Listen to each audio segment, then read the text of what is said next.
हम तो यही कहेंगे कि कैद साहब आपके आंसू बनकर पानी किसानों के लिए सिंचाई का काम करेंगे और दुश्मनों के लिए बनकर तेजाब अहंकार को जलाने का काम करेंगे। ये सैलाब आ चुका है और आज ये मान के चलिए जीत हमारी होगी और इनके हथकंडे, इनके षड्यंत्र सब धरे के धरे रह गए हैं और इन्होंने षड्यंत्र रचा था, क्योंकि ये तो भारत जलाओ पार्टी के लोग हैं।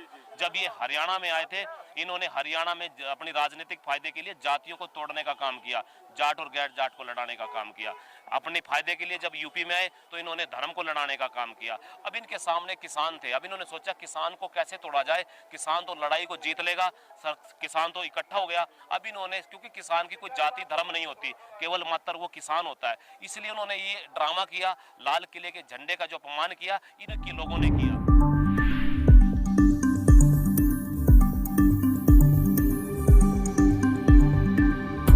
अभी आप लोग देख रहे हैं, मैं अहमद बोल रहा हूँ।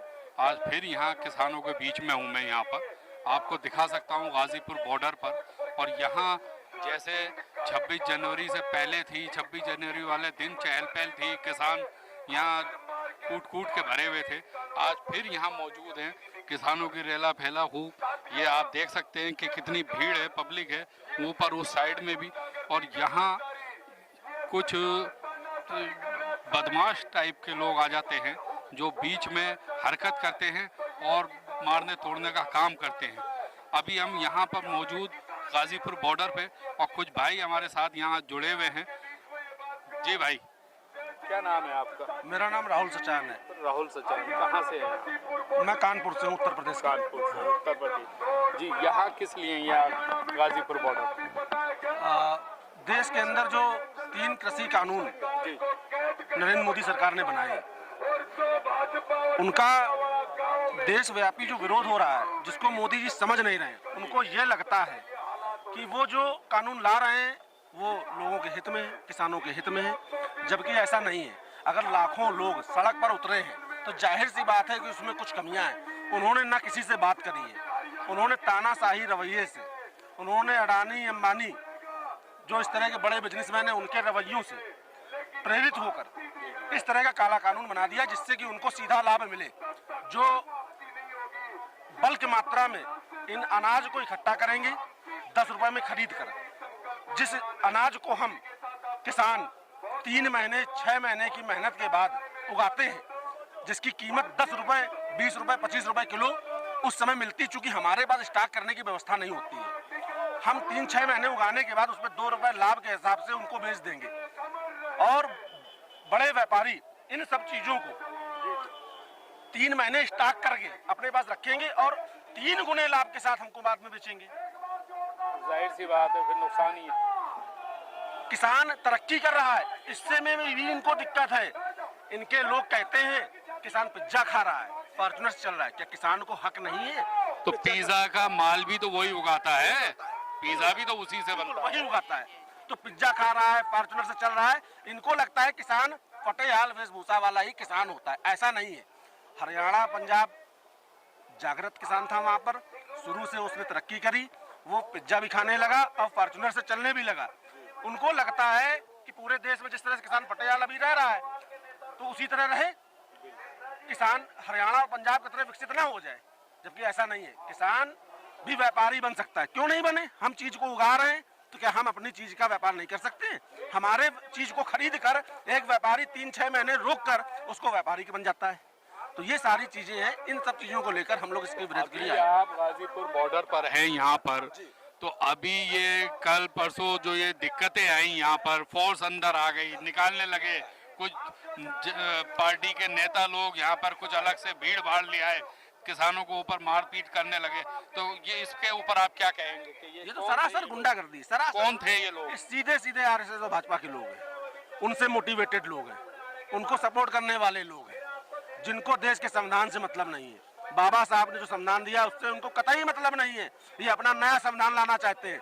ये कहते हैं कि तिरंगा, इन्होंने कब तिरंगे का सम्मान किया? इनके नागपुर में तो नारंगी रंग का झंडा ही तो फहरता रहा, इन्होंने कब तिरंगे का सम्मान किया?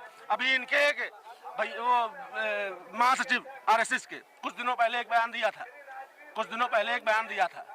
कि क्या दिया? इन्होंने बयान दिया था कि राष्ट्रगान वंदे मातरम हो जाए, जनगण मन ना रहे।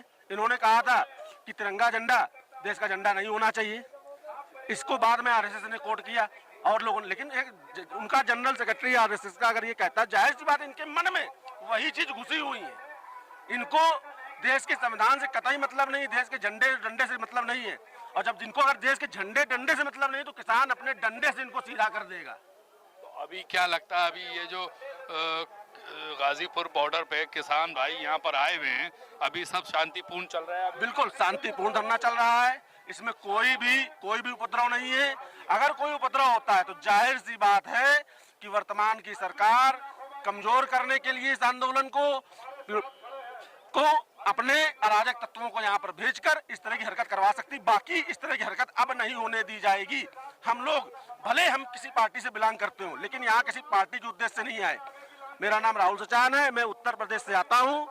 मैं राष्ट्रीय संयोजक हूँ कांग्रेस पार्टी का पिछड़े वर्ग विभाग का, पर लेकिन मुझे किसी पार्टी से भी लेना देना नहीं है। यहाँ किसान हित की बात करने आए हैं हम लोग सैकड़ों की संख्या में यहाँ पर मौजूद रहेंगे, इकट्ठे होंगे और यहाँ पर हम लोग ताकत देंगे। जी भाई, क्या नाम है आपका? मैं साहिब सिंह गुज्जर एडवोकेट हूँ पेशे से, लेकिन परिवार से किसान हूँ और हरियाणा से जिला यमुनानगर से आया हूँ। कब आए आप यहाँ पर? मैं यहाँ जिस दिन रात को मैंने आंसू देखे थे टिकैत साहब के, उसी दिन रात को 10 बजे 11 बजे निकल गया। उस दिन तो एक सैलाब आ गया, टिकैत साहब ने कोई जादू कर दिया, तो एक सैलाब सा यहाँ आ गया। हाँ, सैलाब आ गया और जादू कर दिया। जो उनके आंसू, उन्होंने एक बात बोली थी, जो रोए थे, जो आंसू निकले थे, वो अपने लिए नहीं, वो किसानों के लिए निकले थे। इसलिए हम उनको देखते ही आ गए। हम तो यही कहेंगे, टिकैत साहब आपके आंसू बनकर पानी किसानों के लिए सिंचाई का काम करेंगे और दुश्मनों के लिए बनकर तेजाब अहंकार को जलाने का काम करेंगे। ये सैलाब आ चुका है और आज ये मान के चलिए जीत हमारी होगी। और इनके हथकंडे, इनके षड्यंत्र सब धरे के धरे रह गए हैं और इन्होंने षड्यंत्र रचा था, क्योंकि ये तो भारत जलाओ पार्टी के लोग हैं। जब ये हरियाणा में आए थे, इन्होंने हरियाणा में अपनी राजनीतिक फायदे के लिए जातियों को तोड़ने का काम किया, जाट और गैर जाट को लड़ाने का काम किया। अपने फायदे के लिए जब यूपी में आए तो इन्होंने धर्म को लड़ाने का काम किया। अब इनके सामने किसान थे, अब इन्होंने सोचा किसान को कैसे तोड़ा जाए। किसान तो लड़ाई को जीत लेगा, किसान तो इकट्ठा हो गया। अब इन्होंने, क्योंकि किसान की कोई जाति धर्म नहीं होती, केवल मात्र वो किसान होता है, इसलिए उन्होंने ये ड्रामा किया। लाल किले के झंडे का जो अपमान किया, इनके लोगों ने किया। क्योंकि मोदी जी की सुनने में आता है लाल किले पे जब ये लोग जा रहे थे, एक तो 12 बजे एक टाइमिंग जो मैप बताया वो रात को 12 बजे डिक्लेयर करा, उसके बाद भी जो रास्ता बताया वो रास्ता भी बैरिकेड बंद थे सारे। तो जाहिर सी बात है किसान जाता कहाँ से? और फिर बीच में कुछ तत्व घुस गए बीच में, तब तक नहीं थे वो पता क्या, एक षड्यंत्र था। जो मोदी की चाय की चर्चा चला करती थी, वो चाय की चर्चा दीप सिंधु के साथ हुई थी। अच्छा। उसके बाद वो जो अमित शाह जो कहते हैं चाणक्य भाजपा वाले, वो चाणक्य नहीं षड्यंत्रकारी निकला। उस दीप सिंधु को उन्होंने वहां पे दिल्ली में भेजा, क्योंकि मेरा भोला भाला किसान तो दिल्ली के रास्ते के अपने आसपास के रास्तों को नहीं जानता। और वहां पर वो भेजने का काम इन्होंने षड्यंत्र के तहत किया ताकि इस किसान आंदोलन को तोड़ा जाए। लेकिन उतनी मजबूती से निकल कर आया है। और ये कहते हैं कि किसान ने झंडे का अपमान किया। अगर किसान इस देश के लिए गद्दार हो जाएगा तो इस धरती से विश्वास उठ जाएगा, वफादारी ईमानदारी खत्म हो जाएगी। आप एक बात बताइए, देश के सीमा पे किसके बेटे लड़ रहे हैं? किसान के बेटे लड़ रहे हैं। किसी भाजपा के बेटे ने सीमा पर जान दी हो तो आप एक रिकॉर्ड उठाकर दिखा दो। और जब सेना पे किसान के बेटे का शव लड़ते हुए जब वो अपनी जान देता है, तिरंगे में लिपट कर आता है, इस तिरंगे से ज्यादा मान किसान से ज्यादा इस धरती पर कौन करता है? क्या वो गद्दार हो गया? और मेरे सिख भाई जिनको कहते हैं कि इन्होंने तो देश का झंडे का अपमान किया, इस देश पे गुरु गोविंद सिंह ने जब हिंदू की रक्षा के लिए सेना बनाई थी तब स्थापना हुई थी, जिसने अपने 4 बच्चों का बलिदान कर दिया। अब इस देश का कोई भी व्यक्ति, मैं कहूं किसी भी धर्म का व्यक्ति, अपने देश से गद्दारी नहीं कर सकता। गद्दारी करने वाले लोग ये भाजपा के लोग हैं और ये आरएसएस के लोग थे। इतिहास उठा के देखिए, 1947 से पहले इन्होंने अंग्रेजों की चापलूसी की और मेरे भोले भाले किसानों की वोट लेने के लिए ड्रामा किया। मैं तो यही कहूंगा कि भोले भाले थे किसान मेरे, भोले भाले थे किसान मेरे, तुम्हारी चालाकियों से बेखबर थे, सत्ता उनको सौंप दी जो अंग्रेजों के मुखबर थे। ये अंग्रेजों की मुखबरी किया करते थे, ये वहीं से सीख आए हैं। अब इनका मुंह तोड़ जवाब देंगे हम और ये जीत के जाएंगे हम यहाँ से। मैं अहमद, कैमरा पर्सन अली के साथ, ज़ियान न्यूज़ एक्सप्रेस, गाजीपुर बॉर्डर।